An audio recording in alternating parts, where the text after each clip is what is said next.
Ces trois jeunes filles ramassent l'herbe qui servira à nourrir les ânes. Cela fait partie de leur mission ici, comme de les nettoyer ou d'accompagner les clients pour des balades. Les activités au jardin ne manquent pas non plus.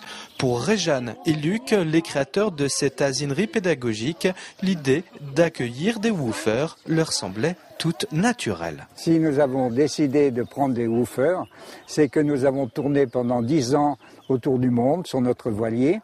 Et nous avons rencontré beaucoup de gens et ça nous fait voyager dans notre tête de rencontrer des gens du monde entier. En échange du vivre et du couvert, ils nous aident dans notre activité. Ça ne dépasse jamais 5 heures par jour et je les emmène sur la côte en promenade une fois par semaine, toute la journée.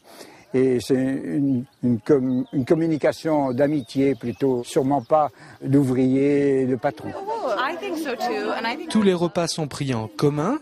En ce moment, ce sont 2 Américaines et une Anglaise qui ici sont de passage 15 jours à la Chapelle Hermier. Elles ont en commun toutes les 3 de pratiquer le woofing pour la première fois.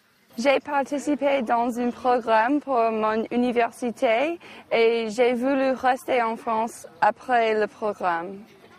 Donc j'ai eu besoin de chercher une manière de faire ça, de rester ici, mais pas gaspiller tout mon argent. C'est un moyen qu'on peut voyager, mais sans payer les logements.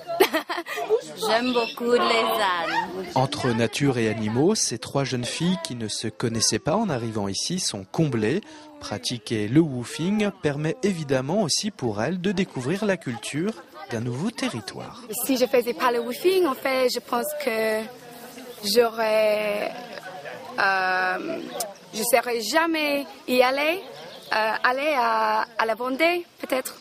Et je ne savais pas qu'elle était si jolie ici. Les woofeuses accompagnent aujourd'hui un groupe de déficients mentaux, direction le lac du Genêt, situé à 2 pas d'ici.